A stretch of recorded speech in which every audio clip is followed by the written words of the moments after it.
দুই যুগের বেশি সময় পর জাতীয় রাজস্ব বোর্ডের প্রভাবশালী সদস্য বেলাল হোসেন চৌধুরীর বিরুদ্ধে মামলা করেছে দুদক। তার বিরুদ্ধে 5 কোটি টাকার অবৈধ সম্পদ অর্জনের প্রমাণ পেয়েছে সংস্থাটি। এর আগে অবশ্য একাধিকবার এই বেলালকেই দায়মুক্তির সনদ দিয়েছিল দুদক।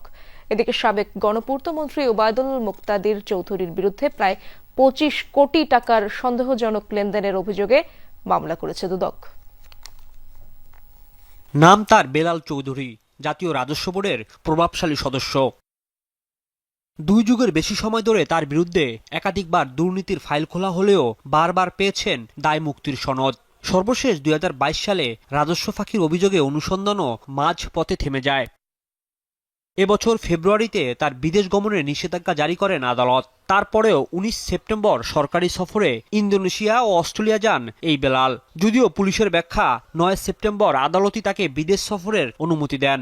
এজন্য জিও লেটারও পান বেলাল।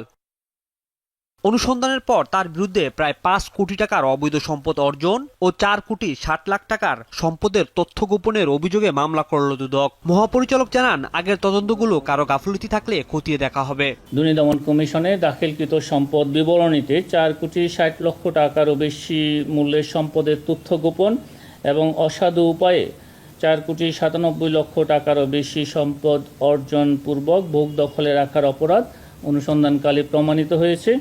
এদিন সাবেক গণপূর্ত মন্ত্রী ওবায়দুল মুক্তাদির চৌধুরীর বিরুদ্ধে 2 কোটি 21 লাখ টাকার অবৈধ সম্পদ অর্জন ও 24 কোটি 89 লাখ টাকার সন্দেহজনক লেনদেনের অভিযোগে মামলা হয়েছে। তার স্ত্রীর বিরুদ্ধে জারি করা হয়েছে সম্পদ বিবরণীর নোটিশ।